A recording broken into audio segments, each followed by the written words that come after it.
Hello, everyone, and welcome to Irenicast. I'm your host, Jeff, and with me, as always, is my co-host, Alan. On the first and third Tuesday of every month, we bring to you our perspectives on theology and culture from a post-evangelical lens. Thank you for joining us for another conversation to provoke your progressive Christian imagination.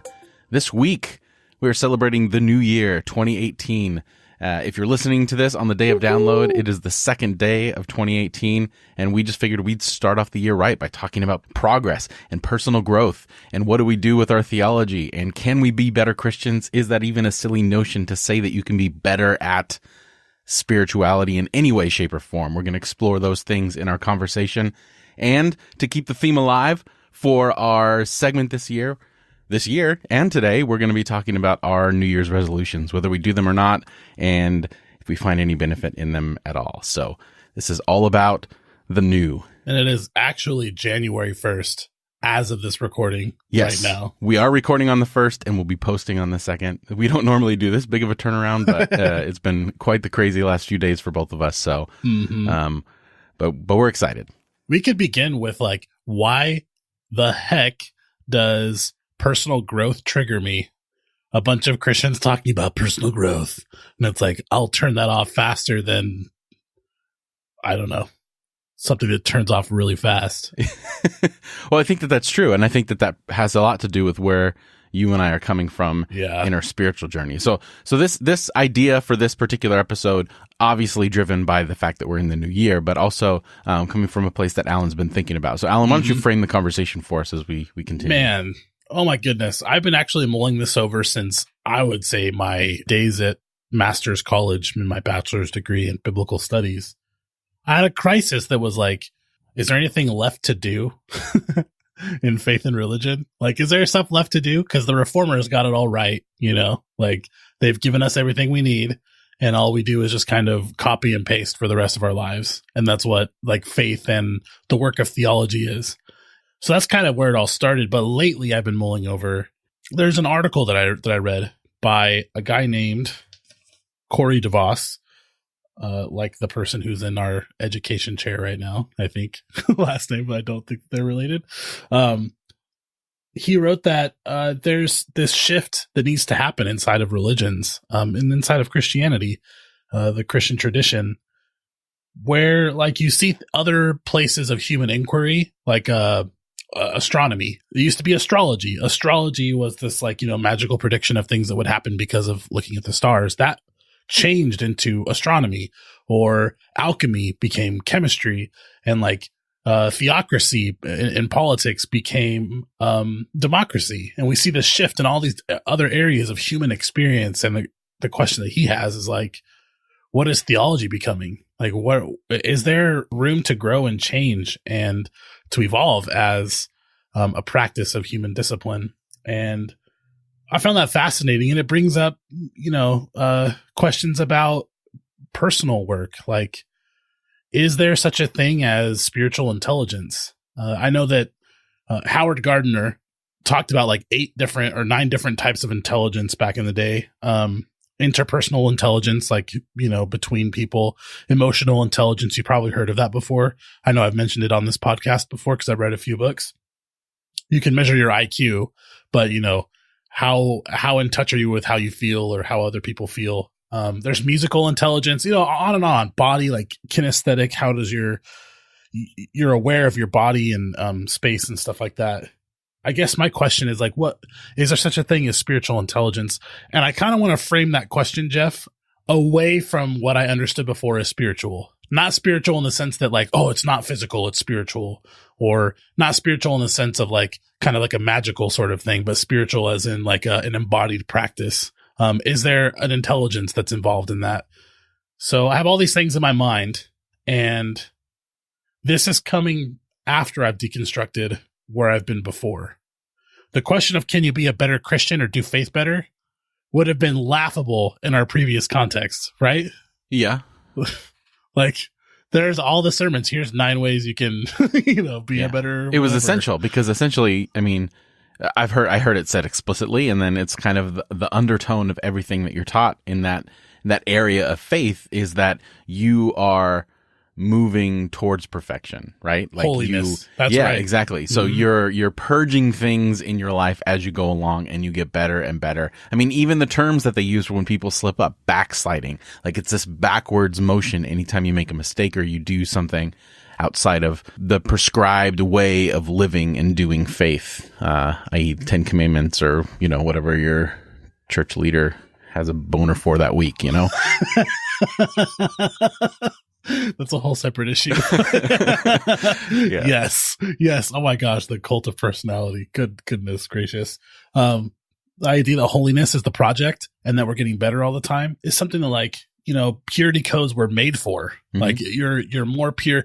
You can always read the Bible more. You can always pray more. You can always sin less. Right. And that's the goal of the Christianity that I was bequeathed, that was given to me. We had a conversation a long time ago. This seems like ages, a different planet to me. But Jeff, you told me, there's nothing you can do that will make God love you more or will bring God closer to you or something like that. God is present, right? And God loves you. And I was like, I don't know how that sits with me. I was like, I've been told my whole life that I'll be closer to God and God will be closer to me if I do certain things. Right. And so I think in this conversation, let's set aside some of that stuff. Like, God does love you and God is present, and there's nothing you can do that's going to push God further away from you because we exist inside of God, right? Setting aside those ideas and setting aside like the evangelical quest for purity and hard work, right? The work ethic. Are there things that we can do, intelligences that we can nurture, or practices that we can do that make us better at this thing that we're doing?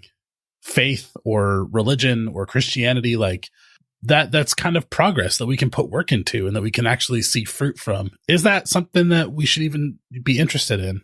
And it's been mulling around in my mind. I want to get better at it. You can always get better at preaching. I preach, or I do counseling.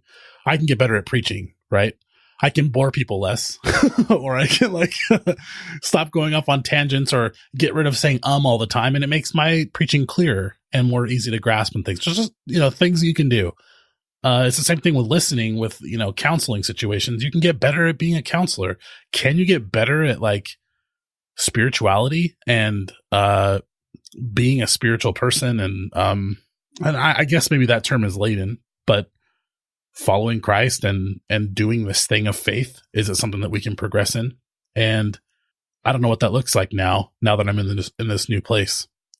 So I'm bringing that to the podcast, to you, for all of the answers, and to our listeners. Where are we headed in the big picture, and what can I do in the small picture? Right. I've been mulling that over for a couple of years now. Well, you know what I think it's at, maybe not the heart of it, but I think at least an element of this idea or this struggle of how we get better or whether we can improve or whatever, is that underneath all of it, we were taught that there was this one truth, this one way that we had to continually seek, and we're getting a piece of it. It's like Harry Potter world. You get better at your powers and you or whatever, and you hone your skills and you become better and better, and you become, or you can use the Jedi analogy, Harry Potter world, whatever. And I think that's kind of if you really boil it down to that, that's kind of what we were taught, is that you're tapping into something that is other than you. And the more you deny who you are, the more perfect you are, the more connected you are to that mode or to that way. Can I jump in right there? You just put a pin right in something that I think that I was working on. Yes. Oh my gosh. Okay. So that's the magical way of doing it, right? And I think what this person, DeVos, was writing about is science is a human is experience based. Science is human beings are doing things and getting better at it and refashioning it, right? Theology is a human inquiry and as a human meaning making a venture, which is important, is a way of looking at it that is totally different than where we came from. Where we came from was what you just said, not you, tapping into something that's other than you. You're almost not even involved. You just got to get out of the way. You're a vessel. Right. Whereas, and I still believe in some of that stuff, right? It still informs my thinking, but I think looking at it from this perspective that I'm kind of advocating for right now and maybe exploring at the moment is the opposite. It's God, theology and religion are practices of humanity, of us bringing meaning. This is what you've been talking about from almost the first episode of this podcast, and I think I'm starting to get it. Like creating meaning, which is not like to say that it matters less. Just because human beings are creating this meaning, it doesn't make it matter less because it's not coming from this outside source or whatever. Right. Right. Maybe it is God acting with us at the same time. Who knows? Regardless, it's like this meaning making thing that we're doing is what I want to know if we can get better at. And I know we can. Like if you frame it that way, we can get better at it, right? We can do more of it or like practice it. Just like we're talking about science, you can this human activity is something that we can refine. Or at least add to. I think we need to define better, right? So you can get better at something scientific. Like you can get better, you can get more understanding and do something. But then once you get better at the thing, what do you use it? You know, what if you figure out how to like use water to make power and you can power your whole house, you know, with a cup of water and you figure that out. That's great. But then what are you going to use it for? Are you going to use it to like hoard money or, you know, destroy civilizations? And the same thing's true with anything is as we understand the nuts and bolts and the technical part of anything, whether it's spirituality, the nuts and bolts are theology books, thinkers, biblical studies, all that kind of stuff. But then what do we do with it? Right. And I think that things are measured, modes of human inquiry are measured on their results, on their, and this is what scientists will tell you. Science is better than religion, quote unquote, better or different than religion. And this is what they would say. Alchemy or chemistry is different than alchemy based on what it produces and what it can predict. And so like the predictive power of science is what is so compelling about it, is that like in alchemy, you tried to add all this stuff together to get gold. And it's like, did you make gold? No. You know, and like in chemistry, it's like, hey, if we add this and this is going to happen. And the predictive power of that science is really compelling. It's like, wow, that did happen because you put those two things together. And on the whole, science gets stronger and stronger because of this predictive power. And you have all of these things that are produced from it, right? Religion, especially the Christian tradition and where it's headed and where it's at now, the question is, what is it creating? Looking at it that way, you have to look at like what its power is in what it's creating and what it's doing. And so assessing it that way, there's got to be a way to refine it and to do it in better ways. You know, science gets better in reference to itself. It overcomes hurdles and obstacles. Does Christianity do that? Does it better itself as a practice that overcomes certain obstacles? For DeVos, like he talks about theology becoming less tribalistic or ethnocentric and more global and more like understanding from a bigger perspective, or less belief based and more experience based, and a lot of different kind of tensions or whatever, and less magical, more mystical. I think that part is what I'm actually focusing on right now, is like, I think on the personal level that spiritual intelligence is a real thing. Knowing how meaning interacts between the meaning of politics and society and faith and all that stuff, that's an intelligence. To see how the stuff fits together and what it's creating is a spiritual intelligence. Like you just said, you can power your whole house, but what is it creating? What's the meaning beyond that? To me, that's a spirituality. You could be a humanistic, you could have a humanistic spirituality. Like Kurt Vonnegut, one of my favorite authors, right? He's atheist. He's a humanist, and he has this meaning-making intelligence that's like friggin' bonkers compared to where, you know, some other people are at or whatever. He's really good at it. At least seeing things and integrating them in a certain way. And I think that the same thing goes for religion. For me, part of that is the practices and tools of faith that we are given, identifying them and using them and getting better at it. And part of that is like attention, our attention to the physical world around us, the cultural world, stuff like that, is like a holy practice. It just seems to me that there are a lot of people who've gone through biblical studies or theology. They're arriving at different places and they're rediscovering that contemplation is like one of the most important parts of our faith. And I think that that's like one tool that you can get better at in being contemplative in your faith. So that's kind of where I'm at right now. I don't know if that makes sense, but it makes sense. And I think I'm still honestly tripping up on the word better, which is something that I've worked through my whole time. So here comes the obligatory parent example. I try not to jump into these too often, but had a certain set of skills. in the beginning of my daughter's life, something that I didn't want to learn that I had to learn. I had to learn to change diapers, and I got better at it. I had a system that was down to where that I had the least amount of stuff on me and everything would just happen. But eventually the context, those skills, no matter how good I got of them, they're useless now because they're doing that thing on their own. So I don't need to be involved in that process. And I think when we're talking about better, we're forgetting the fact that culture is changing, right?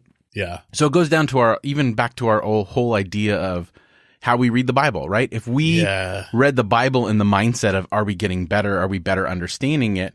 And then skipping the other part of how do we then translate it into today? How do we take those things to what's happening right now, here and now, and make them pliable and make them something there? So I have a problem with the word better and evolution and things because it makes that whatever your past experience was lesser. And I don't think that that's true. I think it's just irrelevant. And I think that there's a difference between those two things. Like I don't think that people who have believe what I believed when I was full on in the evangelical world, that I've evolved beyond them or that I'm better than them. I'm in a different place to where now those things cannot be relevant to me. And what dictated those things were my life experiences, my ability or lack of ability at times to contemplate. And that's been a thing that I've tried to embrace as much as possible because especially now, and I've expressed this in the show in the past, is that I'm having a real hard time and have had a real hard time with the justification that's happened around Trump and all that kind of stuff, and not getting into that mode of better or worse, more advanced, less advanced, all that kind of stuff, and really trying to re-embrace that as a spiritual discipline, because I have to remind myself that I would have been in that same place if not for a couple building blocks that I didn't or did have. Do you think that it's any less paternalistic to say that the former way of doing things is like irrelevant, framing it in the terms of relevance and no relevance as opposed to progress? Is it any less derogatory to say like, oh, that person's irrelevant as opposed to that person's a little further down on the journey of this certain direction that I'm headed? Well, framed that way, it is no different, but framed from the perspective of that is now something that is irrelevant to me in the sense that it's not part of my scope in the way that I'm doing, but it's still very much part of the just me, the scope. Right. Exactly. Just me. And that's where I'm at. And there are people. I find that really helpful. I don't mean to cut you off like that. That's really helpful. I really think so. Well, it's been helpful for me so far. I've had some bumps in the road, but I think that's the problem. And I've really struggled with this, especially, we'll talk later when we talk about our New Year's resolutions and all that kind of stuff. That was the hardest thing for me in practice to kind of give up, was to be like, well, I don't need to do that, and not have that guilt or that leftover residue of, well, am I not being a better person, or am I not progressing as a person? Because I'm very much an evaluation kind of person. Like I look at every year I get into this mode of, okay, what worked, what didn't work, and helps me move forward. I'm always re-looking at things, and that's informed by a lot of good things. And also it's formed by a lot of bad things like insecurity and whatever. And I can't compare to things, right? Like I can't compare my year last year to another year because there's all kinds of different circumstances. And there's some years of my life that have been filled with tragedy and things that have just been ridiculous and hard. And if I was just taking it on the numbers of, well, you did this many good things and this many bad things, then those years where I had difficulty would be considered quote unquote bad, but they were necessary. Right. I had to work through those things. I had to go through those things. Yeah. And I think that when we're talking about the big picture of spirituality, the way that the church interacts with the world is that anytime it seems to be a cycle where the church gets into this place where they're either so removed from I don't want to say like real people, but they're just removed from like everyday life, and they need a reinvention, and they try a bunch of things to try to be relevant instead of just looking at people. So we're taking like medieval ideas and practices and language and ways of doing faith, and like working really hard to make it fit to modern or contemporary life, as opposed to like pursuing all that stuff from this new place that we're at. Right.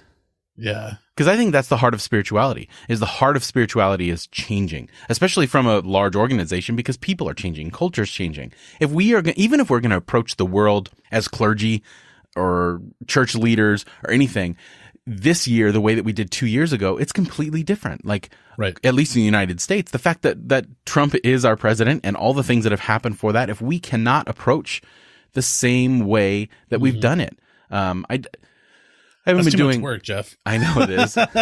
It's so much easier to I haven't been doing it as much lately at my church, but because of the end of the year, there wasn't a lot of stuff going on. I usually do. I mentioned this before in the show, but I usually do the prayers of the people, a prayer during the service or whatever. Oh my God, 2017 was the worst. Oh yeah, it was hard. Like going up there sometimes and being like, well, what am I going to do? And a couple weeks ago, I had it, and it was right after the news came out about the words that had been banned by from the CDC in their budget report or whatever. So I. Like vulnerable. I was sitting there just before my time in prayer, and I just wrote those words down. And I was like, I'm going to incorporate every single one of these words in the prayer that I'm about to pray. And I did. And it made an impact on people. And I think it's because it's something that wasn't separated. It wasn't written down like this liturgy of words that aren't relevant to us at all. But it brought something in to where we can stop and be like, okay, this spiritual exercise that we are doing on a regular basis has grounding for today, has relevance for today. But if I take those words and I pray them a year from now, well, why? Right. What point? What's the point? It's side note, like I legit cried last night. This may surprise everyone, but I'm kind of, in touch with my emotions. It's an understatement. Last night I watched this Vox, 2017 in a 7-minute review. And has a lot of stuff about Trump, a lot of stuff, global things that have happened. It leaves out like the Las Vegas massacre, but it hits on a lot of different things. It left that out? Yeah, it did. But still, it's a really compelling video. And by the end of it, like I was with a friend and like I started crying and I was like, it's been a really hard year being a pastor, like being the one to have to like kind of be the canvas on which all this stuff is happening. Prayers of the people are bringing stuff up, or I bring something up, having to freaking check the news before I go into church because who knows what huge awful thing has happened right before, walking in, like hurricanes and earthquakes and shootings and like terrorist stuff and like just an unbelievable amount in 2017. It felt like.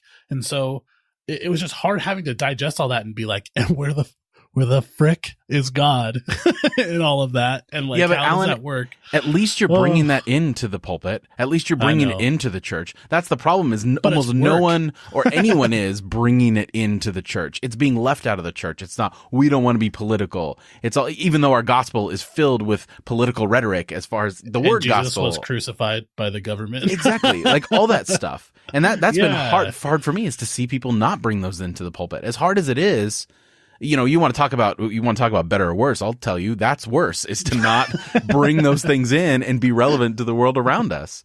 And there's a lot of reasons for that, but it was a really hard year. It was a difficult year to frame because everything came at us, it wasn't just one issue. It was, So I hear what you're saying is like kind of a different way of being a more what's relevant to you right now is having a spirituality that's integrated with the other parts of human experience that are happening right now. Absolutely. Like touching all of it. It's like a glue, it's like an adhesive. It's, we talk about God being like the ground of being or the thing that's holding us together and all that. And I feel like our spirituality should be a reflection of that in our lives. It's the thing that kind of keeps everything not in balance, because I don't like that word either, but like it keeps everything. But accompanies everything. Exactly. Yeah. It doesn't allow me to compartmentalize. I like that too. And that's why I like the word attention. I like to pay attention to all this stuff with like that framework of meaning, like that being a part of the experience. And I think that sometimes we're bad at that. At least I am. I'm not as good at paying attention in that kind of way. It's so easy to turn off and to just be a passive observer, and just be someone who's not engaged. That alone is one area of rocket fuel. I'm sorry, I've been reading lots of news. That could like boost our pursuit of this thing that we're doing, faith and Christianity and all of it. And I think it hinders us when we hold on to the binary of better or worse, good or bad, but different. Okay, exactly. So for instance, but still, it still feels like there's a reference point out there somewhere, like phrenology. So phrenology is where you feel bumps on your head. Yeah. They used to like feel people's heads. First of all, I love the idea of a head massage. Like, I would totally let someone do phrenology on me. If you want to do it, like, I'll even pay you. You can tell me stuff about my personality by touching my head. All right, Alan, perhaps you shouldn't be offering to pay people for physical favors to you over the, You're right. the podcast. Okay, I take that back. I'm a reverend after all. They're like, they touch your head, right? And they feel all the ridges and bumps, and they'll tell you things about your personality. That became psychology. And those are almost two totally different pursuits. You could be really good at phrenology, but that has nothing to do with psychology. You know what I mean? Like, you could be great at touching people's head and figuring out what part connects to what, but it's a totally different thing that's irrelevant, but they're connected somehow. And we could say this is better than that based on the results. How has phrenology helped people cope better with their lives and respond to things better and arrive at better mental health? How has psychology done that? And so I look at like pre-modern ways. Okay, I was given a pre-modern faith. You know, you believe in the Bible. Criticism is not something you should ever even jump into, like biblical criticism, like where it's a pre-modern kind of faith. I saw what it did with people. I saw how it affected the community. And then I see this other way of doing faith. And I'm like, it's hard not to say it's better. You know, it's hard not to say right, because it feels so much more freeing. And the results are so much better. You get people, in my opinion, the results are you get people who are doing the work of Christ in more compelling ways to me, as opposed to like how it was before, you know? And that's so yeah, maybe the better and worse is a crappy way to frame it, because where you and I come from, that's the only way to frame everything is better and worse. And like you said, approaching perfection. And I don't think either of us necessarily believe in perfection anymore. There's not one way of doing something that like we're all shadows of and we're trying to approach like some Platonic ideal. Because Plato said like there's, you know, ideas, right? The idea of a chair. There's a perfect chair that floats out there somewhere. And every chair we see is just a little shadow of it. And if you could just make the perfect chair, it would look exactly like that one. And it's like, no. There's no ideal that's out there that's perfection. Because the perfect chair, depending upon the surface you're going to put it on and the table you're going to put it around, like there's the size of my cheeks. Exactly. Everything is interconnected like that. And even I agree with you. Like looking back, I can't imagine anything better than the way that I'm able to engage my spirituality now and the questions I'm able to ask unhindered and free. But if I'm really honest with myself, there were moments in my life that if that was thrusted upon me, I would not be ready, and I might not have a faith at all now. And that's where all the people who are listening, who respond to us, and the people I'm connected to via intersections and stuff, where they struggle is they're trying to help their family see why they are where they are. Like they've come to a different place, and they want their family to come along too. And it threatens everything, right? It's like they're not ready for that. And how do you go about being in this new place, doing psychology rather than phrenology, for instance, without being like totally offensive or turning people off completely to what you're doing? And I've only discovered one thing. And then my friend that I had a conversation with, who's a pastor, he has the same thing. And that is you can invite people. That's it. Like I am totally past argumentation. I'm totally past like all the fighting, because I don't see it doing any good. And it's not like it has never won over any converts. It's never done any good for me and my spirituality or even my personhood. What has been good is inviting people into this totally different thing you're doing and just, hey, just check it out. Like, look, you can make your judgments on it, but try it with me. Right. Like try and see what it's like. And that speaks to what you're saying. They're two different things. And their tools and their methods are not relevant to each other. And so inviting someone to try something else out, that's a way of engaging someone in a meaningful way. And so if you're listening to this and your family, you know, after the holidays, and you're trying to like talk about your post-evangelicalism or what, you know, what you found to be profoundly moving and life-giving in your faith, maybe don't frame it in argumentation, even if other people want to. Just nod your head and like invite people into the stuff you're doing that's different. And like, you know, talk about how it's affected you. And I struggle with that because I don't think that there's sometimes even space on our end of that conversation to do that, because I think because we're dealing with so many heavy issues in our culture, one after the other, after the other, after huge the other. Consequences for people's lives and the planet. Absolutely. Then how do we not speak up? And then when we don't speak up, we're taking flack from our side saying, and I don't like to use the word side, but of course people know what I'm saying. Like-minded people. Right, exactly. And it's difficult because I find it hard to express or verbalize compassion for people who may support Trump and may support all these different things, because I'm trying to remember when I was in that place and bridge some kind of gap. And I feel like at the same time, I have a certain amount of privilege that I'm able to do that because I haven't been personally affected by the ideas and the thoughts that encompass that worldview, you know? And I don't know. At least not yet. At least not yet. When the world burns down, you'll be affected. Right, exactly. When climate change arrives at your door.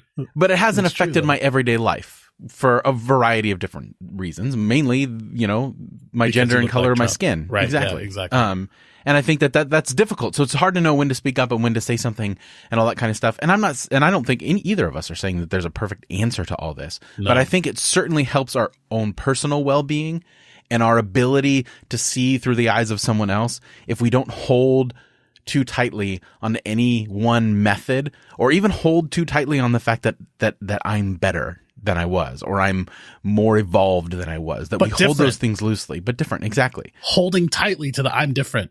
And I'd like to invite you to come check it out. You know, like that's interesting. That's a much more interesting approach than the better and worse. Exactly. And if our approach is all about, like, in the midst of it, relevancy, like if we are providing some kind of spiritual practice for someone and it's relevant to their life and it's something that can interweave in all areas of their life, then that's antithetical to any religious or belief system that is rigid and confined and never, ever, ever changes. Yeah, that's for sure. And as far as that, like, conversation goes, it's classic psychology to not just negate what someone's doing, but invite them to something that's positive, to frame things positive rather than negative. That's like classic, right? Right. But we don't do it when it matters the most. Exactly. And neurology teaches us the more heavily we identify with any one identity, whether it's our religion, our race, or anything, the least likely we are to accept new ideas. Right. And that speaks to the idea that if we're able to invite people to what we're doing, we will feel more ready to step into other people's experiences and learn from them. Like we'll be able to be invited. Like I want to be able to accept the invitations to learn from people that are different than me. Like I want that. And if I'm doing that myself, it just seems like it would grease the gears for it. Yeah, wow. Absolutely. Wow. So that's a lot of big stuff that I think that's like the big shift. That's the big shift for me that I've been navigating. And, I don't want to just break down this episode into here's the 9 things you can do to be more spiritually intelligent. You know what I mean? I think that you already lose the battle when you start it and frame it that way, right? Yeah, probably. But it's true that there are practices, right? There are things you can do in science, measuring pH levels that like help you get a better grasp on what you're doing. And there are things we can do in our faith that you can get better at and get more accurate and more Yeah, but at the same time, is it always better for us in every moment to be more aware of what's going on? Like, then how do we then incorporate disconnect and Sabbath and rest? And but those are tools too. And you wouldn't use a pH litmus test on like a telescope for any reason. You know what I mean? Like it's not something. It's the appropriateness of the tools that you're using. I think of like weaponry. You know, like a soldier would look at their toolkit. All these things, like I'm getting really good at using handguns. I'm really getting using at this thing. Like as a pacifist, like what the frick are the tools I'm getting really good at using in my faith? You know, like these things that actually change and do stuff, and like. I want to get good at them. That's another thing. Like, I want to actually master something that matters in my life. I want to get good at it. Like, I could do something really good that makes no difference in the world. But that's a tool, right? Like, you can get better at podcasting. Like I think we have. Right, I think exactly. our podcast has improved, but that doesn't necessarily reflect the content. Like what That's if we were true. just a bunch of neo-Nazis and maybe our skills are getting better, but it doesn't change the fact that our ideas are there. So I think I think we can get better at the tools, and it feels like we're getting better with our ideas, but I think more that the tools that we use just help us express them better than we were able before. Yeah, and but I think there are certain tools in this new place I'm at, in this new way of doing faith, that's less like phrenology and more like psychology, less like maybe old school medieval theology and more like something different. Like there are tools there that I'm being introduced to that help me engage better meaning and like that bigger stuff that matters. Right. And like that's the kind of stuff I want to identify that crap and then like actually work at it and do it better. You know what I mean? Until something else comes along, like you talk about the progression of ideas. So you go from phrenology to psychology, but now you have a lot of people saying, well, neurology is the next thing that's replacing psychology. So where, again, I think we get in a difficult. But it doesn't mean you don't do that stuff well. Exactly. You know exactly. I mean? So now I'm in this new place. I need to know what tools there are because the tools that I used before don't apply anymore. Like you said, they're not relevant. Like they're just not.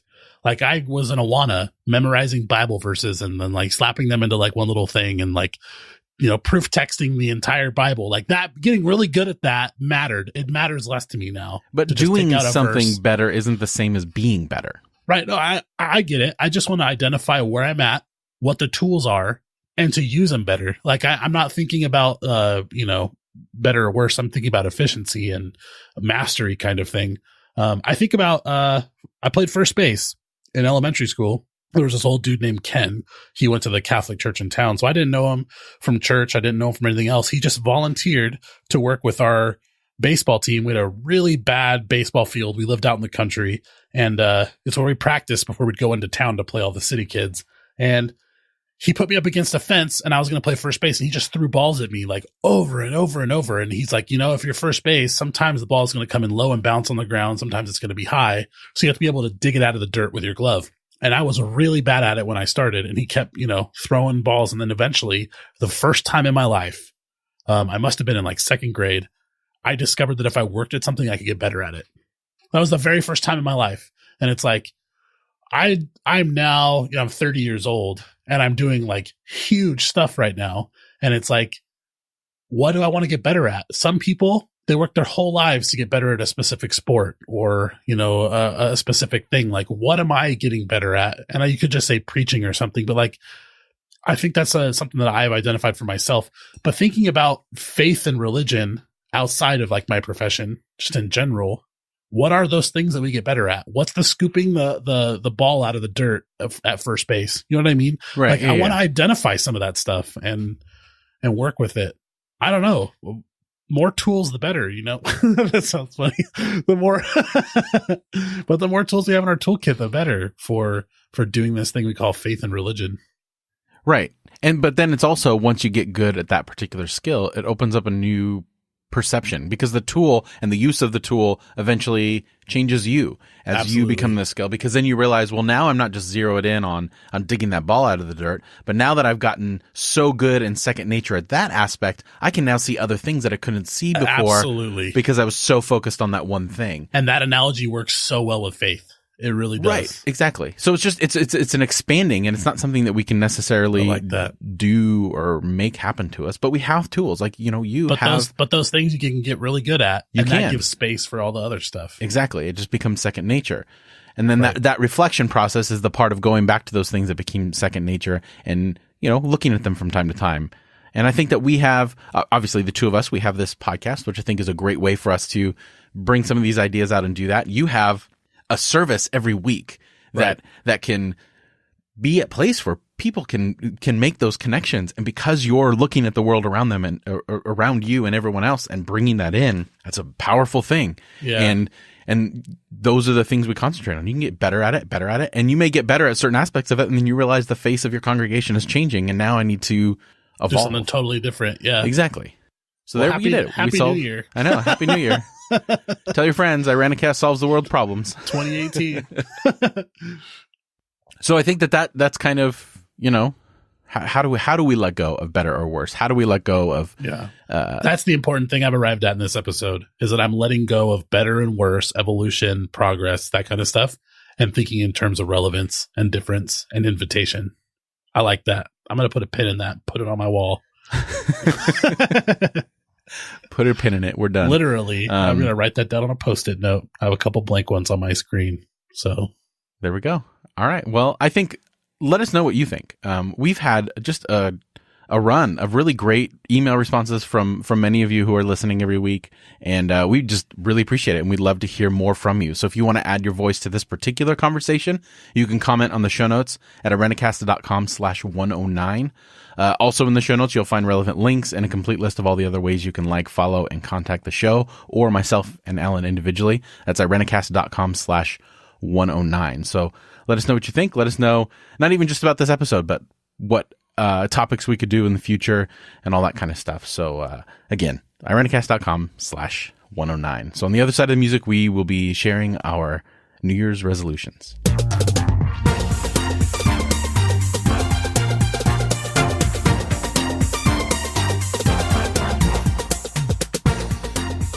So again, Happy New Year to everyone, 2018. We're going to be sharing our New Year's resolutions. I'm pretty sure that both of us, Alan, do you have a New Year's resolution? Has that been a regular practice in your life? It has been. I've kept the last 3. You've kept the last 3. Oh, nice. Yeah, before that, I couldn't keep any of them the whole year. But the last 3, I did. 2015, I read a book a week. That's 52 books. And as my nephew says, they were chapter books. 230 to 250 pages. Like, I forgot the average. It's somewhere around there, a piece. And I did it for a whole year, a book a week. And then 2016, I was a vegetarian. That was my resolution, and I was a vegetarian the whole year. Same thing with 2017. I expanded that one. And then in 2017, I didn't jump off a bridge. So I've kept 3. There you go. So I have kept the last 3 because I'm still here, and now it's 2018, and I'm so excited for the next one. 2018 is going to be a great year. But before I say my resolutions, Jeff, have you ever made a New Year's resolution and or kept one? I make them every year. And really?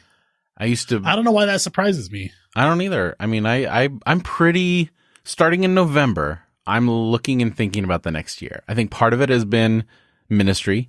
I was always pretty hyper diligent when it came to planning ahead and making sure information was out there. Like, I always had my next year's calendar done by the end of November to make sure like things were going. I would always start thinking about, okay, what can we do to improve this event? Is this something we want to become an annual thing? Is this something we want to do something different with? Like, it's always been a part of the way that I've done my life, and professionally in ministry, how it's also done too. And then also translated that here to the podcast. Like, I'm always thinking about how things are moving forward and what kind of, I'm very liturgical thinking in my right. flow through the year. So I always make New Year's resolutions, and I almost always failed at them. And it took me a long time to realize, well, it's okay. Like, just because I failed at them doesn't mean I shouldn't make them, because at least I did something that I wouldn't have done if I didn't make that thing in the first place. So I'm totally fine with abandoning my New Year's resolution like a month in, or sometimes 6 months in, or sometimes getting through the whole year and exactly doing it, because sometimes I realize I make a resolution in my head, and eventually it gets to a point where it's more about completing the resolution than actually doing something that's beneficial for me. Right. So I've learned to come to a place where I'm like, okay, well, this isn't for me, and I'm just going to move on, move forward. I kind of did that once. Do you remember making a resolution with me? I don't know if it was. I do. I remember you abandoned me halfway through the year. I think there was some sort of mix up because I didn't realize you would respond as hard as you did. We were like, we're not going to drink anything but water for a whole year or something like that. A whole year? Was it a whole year? It was a whole year. And then 6 months in, I abandoned it. For 6 months, I drank only water. But then I found out like a couple months in, or maybe this was before, you made an exception. You were like, you can drink anything, just water, but you can drink milkshakes because that doesn't count as a drink. Do you remember saying that? Yes. And because of that, I had just been introduced to beer, and I was super excited, and I lived right next to the Firestone Brewery, and that was like before it became big. So it was just amazing. Right. And I was so excited about beer. Then we did this stupid resolution thing, and you made that loophole. So Jeff, I did the worst thing in my life. I made a beer milkshake, thinking that like this, I would be able to enjoy a beer by doing it. And it was the grossest thing I've ever tasted in my entire life. It was so disgusting. You made it wrong. And I think it was right after that I just actually broke it. You did. Because I was so devastated. And Jeff, you were so upset. I think I drank other stuff for like a month or something. And I was like, okay, I'll make it up to you. I'm going to do it. And like, you were back, your year was up. I was like, I'll do 6 months. And so I did 6 months of actually drinking just water. And so I fulfilled it, just not in It's not the same thing, time Alan. frame. It's not the same thing. You abandoned me in my hour. It was the of need. one time that I let everybody down. All right. And a milkshake is not a drink. It's clearly a dessert. That sounds like a Jeff like logic right there. So what you're saying is if I had a bowl of ice cream and it eventually melted into liquid, I couldn't finish it because it was now a drink. No. Right. No, that's not the case. It has to be a Amorphous drink is considered like liquids. Throughout this whole process. That's what it is. Yes or no, inception. amorphous solids are not solids. That's the question. I don't think we can answer that because neither of us are. We can. I answered it. I'm right. That reminds me of that game we once played. Is it a sandwich? Was that on that was on this podcast? That was on this podcast. Yeah. It was a while ago. I don't remember what episode. You, me, and Mona have had so many conversations outside the podcast that I can't remember if sometimes it's hard. Yeah. Right. Because I remember that was really funny. I was like, you can't just put a hammer in between two pieces of bread and say it's a sandwich. Oh god, that was so much fun. Do you have obviously I've been drinking way too much coffee. Holy crud. Do you have a New Year's resolution for 2018? 2018. Yes, I do. So in regard to what I said earlier, as far as like, my resolutions are not things anymore in the sense that I'm going to do this thing every day or every week, like work out or whatever. I think maybe I've got to the point where my years have themes, right? So like, This is the mode that I want to be in this year. So for me, the 2018 is the year of creativity. So I have a tendency to overthink things. For instance, this podcast started as far as an inception and an idea about 4 years before it actually started, before I did something about it. I have a tendency to, because I'm a tech geek, I buy a lot of stuff and I like to fool around with it and stuff like that. And sometimes I get so preoccupied with like the stuff that I don't really get into the actual doing part. So I have all this knowledge and all this equipment to do these things that I want to do, but I just don't dive into it. Probably because I like things to look at, I like things to be right, and I don't want to put something out there that is not up to my standard. And I think that's to my detriment. Creativity involves a lot of putting stuff out there and doing stuff wrong and experimenting and getting better at it. Like creativity is a very vulnerable place to be. Exactly. And as you know, Alan, I am not a very vulnerable person. It's something that I work on a lot. So this year, there's a lot of things that I want to do, a lot of things that I've been planning and thinking about, a lot of things that I have equipment for. So particularly around cinematography and photography and videos and stuff like that I want to move into the next level for. So I've committed this year to be the year of creativity where I'm going to just start doing those things. You need to give yourself permission. Like, and I felt that with myself too. Sometimes I feel like I have to give myself permission to actually do something, even if it's going to suck or doesn't matter or isn't relevant at the moment to create. Whenever you want to create, give yourself permission to do it, Right. Like that's cool. So that's awesome, that is what I'm doing this year. It's going to be, because I have a feeling that this year is going to be a difficult one on certain levels. And, I realized that in this process, and I've realized this in bits and pieces, but I don't realize the extent of it. Like when I was in youth ministry, I mean, you're essentially a pastor in the sense that you are in charge of a weekly service and like you're directing an entire church within a church. There's a lot of more similarities than say an associate, which I've been for a long time at this church, where you do one aspect of it, but you don't really have your own congregation, your own group. Right. And, there's a lot of things that I like to do, like video wise, audio, like all those things. I could put all of them into the creativity of putting together a service, putting together the youth ministry. It utilized all my modes of creativity. And although the podcast has helped, it's a narrow skill set, right? Like we're working on some video or some images because we have different images for each episode and all that kind of stuff. And then we have the audio and we have the ideas that we're talking about and stuff like that. But it's still a narrow focus of things that I like to bring into the space. And then I don't have a lot of opportunities in my church side to do the same thing. Cause again, I have to be subject to where the whole church is going, and I'm not the one that's there to direct the whole church.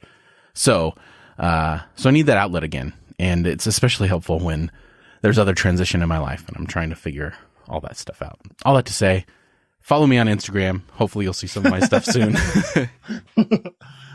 If this year ends up being a creative one. So for me, I started a secret little WordPress blog. I don't know why I just said that because it's supposed to be secret. Kind of. My name's on there. To track this New Year's resolution. So because I've kept 3, sorry for the tongue-in-cheek joke about 2017, I now have chosen something that's going to really push me for 2018. And last year, I went to the gym 200 times. In a 365 days, I was like at the gym. I checked in on my phone 200 times. It's a crazy amount. And you add all the hiking and the working out at other places, like for about a year, starting in November, December of 2016, all the way through this last year, I worked out a lot and it was really fun. But toward the end, I like kind of gave up on cardio days and gained some weight back. And like this year, I'm doing 2 things. It's a 2-part resolution. I'm going to go to the gym every single day of 2018, 6 days a week. I'm going to hit every cardio day. I'm not going to skip any of them. And if I'm sick or I can't find a gym, if I walk 1 mile in one setting, like one sitting, that counts as a day at the gym. So I'm going to do it for all of 2018, every single day with 1 day of rest a week, to see what happens. Because I know what it's like to quit. I don't know what it's like not to quit. So I'm going to go for it. And the second thing is I'm going to be 100% plant-based. I've been a vegetarian for 2 years and it's been wonderful. And I've done some like spats of veganism, but this year I'm going to do 100% no animal products, just completely plant-based while working out. So I'm going to try to get to be the biggest vegan there's ever been. Well, good luck to you on that. Veganism. I know. It's going to be fun. Last night I had a lot of cheese, like that was like the end of my 2017 was just to prepare. I made little mini pizzas like my family always does on English muffins and put a bunch of mozzarella on them and stuff. And so I was at the gym like with a stomach full of cheese today, but I did not. This year is going to be awesome. It's going to be lots of lentils and beans and rice, Jeff. It's going to be so much fun. I can't wait. You have fun with that. All those are good things, just not the only things. I know there's broccoli and sweet potatoes, and I'll be thinking of you when I queue up my first tri-tip of the year. Well, I haven't had meat in so long, dude. The only thing I actually miss when it comes to meat, only one thing. Like, I don't really miss steak. I don't really miss burgers. None of it. Actually, it all kind of sounds really gross. Even bacon. But the thing that like I do miss is sushi, fish. I miss fish so much. Like the taste of salmon and stuff. That's the only thing that would like come across my brain. Anyway, so if you want to, right before this episode, Jeff, I actually filmed myself talking to the camera for the first time in my adult life. Isn't that the worst? It is the worst. I haven't purposefully like got in front of a camera and stood up and walked around and stuff to like show my body and myself and talk about myself since I was in junior high. That's the last time I actually wanted to do it. And so I showed my body what I look like, talked about being, going to be plant-based. This stuff is never going to go on YouTube, right? Probably never.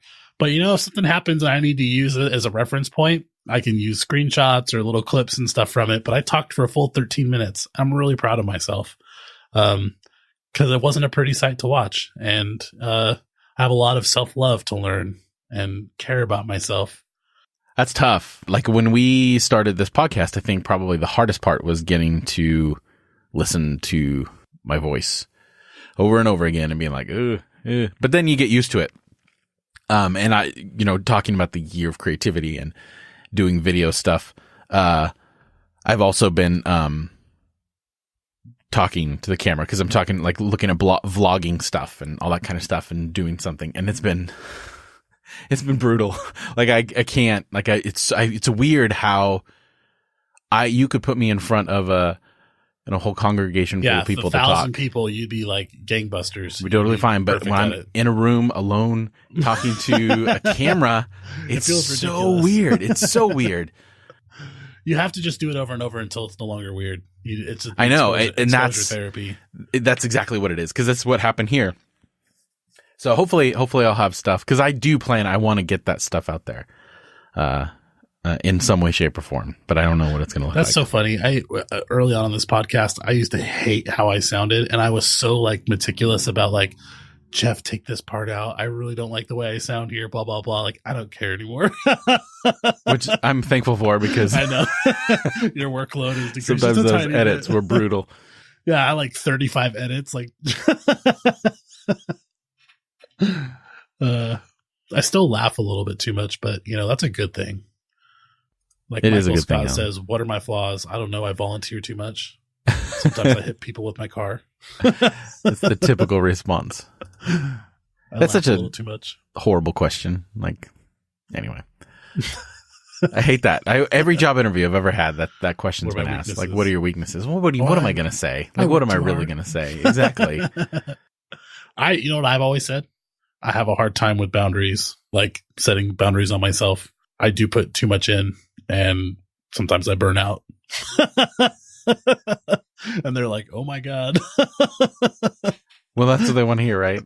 I know, I guess so, but it's true about me. Like I do more work than I'm paid for, and that's not sustainable. And so that's what I tell people, is that I really struggle to set boundaries and to say no sometimes. And like, that's not good to have inside of an employee, Maybe it is if you want to work them to death. For 2 years.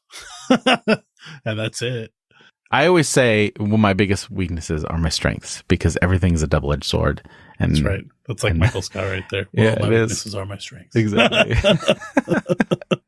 I care too much. That's what it is. All right. Well, that will do it for us this week. And Alan, how can people find what you're doing and what you have going on? I might as well. Jeez. The website that I created that I'm going to be updating once a month. I'm only going to weigh in once a month rather than every day like I've been doing for the last however many years. And I'm going to post my results and write a little blurb at mudbeforeblood.wordpress.com.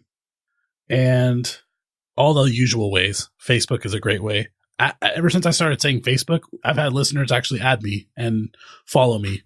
I may or may not accept your friend request, but if you hit friend, it subscribes to my Facebook feed. And so I've had some good interactions with people there.